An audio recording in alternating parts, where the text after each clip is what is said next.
So I'm going up today to set up a new route. I'm just by myself to get it ready, and then John, my brother, and I will hopefully get out on a weekend and send it. Yeah, it should be a fun little adventure route up in the amphitheater, but the valuable part of it for me is going to be I'm going to go up and it's going to need a few bolts, so I'm going to set up a top rope solo on it and figure out where the bolts need to go. So that'll be nice. Certainly top rope soloing is not as difficult technically as lead soloing, but it's still good to have the systems dialed for that. Most times when I follow my own pitches, I'll probably be jugging the line, but you know, there might be times where I've got an easier pitch and it might be easier to just top rope it to follow and clean instead of jugging it. So it'll be nice to have my systems dialed in for that too. So it's just as important for me to know how to top rope solo well as it is to lead solo well. So I'll go up, set up a top rope solo. The route's gonna need a few bolts, so I'll figure out where the bolts are gonna go, and yeah, two birds with one stone kind of thing. All right, so I will. I'll show you my bug. I'll show you my top rope solo setup here that I'm going with. This is my first time. It's probably lots of stuff that I'm going to do better in the future, but we're going to see how this works. So what I've got here is I got my shunt, petzl shunt set up here with a steel beaner that's going to go into my waist or my belay loop. I'm going to clip that in. Some people have told me that they feel the shunt is sketchy when they're top roping on it. So I'm going to find out what I feel about it. But just in case, I've got this Wild Country Ropeman below it that I'm going to have on a long sling that should just drag up behind me as a backup. So I think between the two of those, I should feel pretty safe. And then because I've got to put some bolts in, I've actually weighted the rope down with my drill bag so that it doubles as the weight that I need below me to top rope solo, as well as I can just haul up the drill behind me when I'm ready to put in a bolt. So yeah, we'll see how this plays out.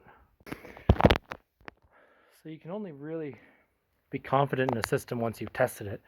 So I figure I'm high enough off the ground now where, you know, you got to commit to it and there's some consequence, and you're not going to like hit the ground from rope stretch, which is good. So high enough to go for it, but not so high that if my system doesn't work, I'm not going to die, you know. Maybe break my legs, but I'll still be able to call for help. So I figure it's probably time to test this setup and see if it works. It should work. Everything makes me believe it will work. So I'll take you for the ride with me. Chill. Cool. So far the shunt doesn't seem sketchy to me at all. Like, I've got pretty good faith in it. So especially with the rope man backup and with the weight down there, everything feels pretty good. Something I just noticed right now as I'm falling on this, the rope stretch has actually de-weighted my bag. So we'll see after I get back off the rope if my bag springs back up, but if not, I'll need to make note to make sure that I tie the bag up a little higher, although I don't really know if it's a problem or not. I'll think on it and get back to you. Okay. And that's all you get, because shortly after I tested my fall, I dropped my phone. So that was the end of that. But I got the route all equipped, and I was pretty happy with my top rope setup overall. I wouldn't really make too many changes. The backup with the ropeman on the shunt was nice because I felt pretty confident the whole time. I took a few legitimate falls up high.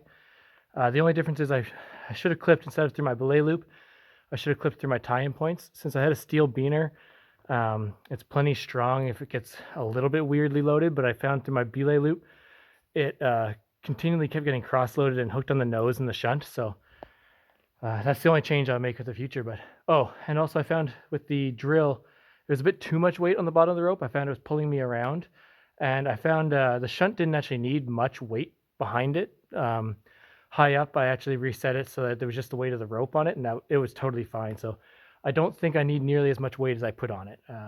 But in this case, I needed that because I wanted to haul the drill up. So anyway, good learning experience, and on to the next one.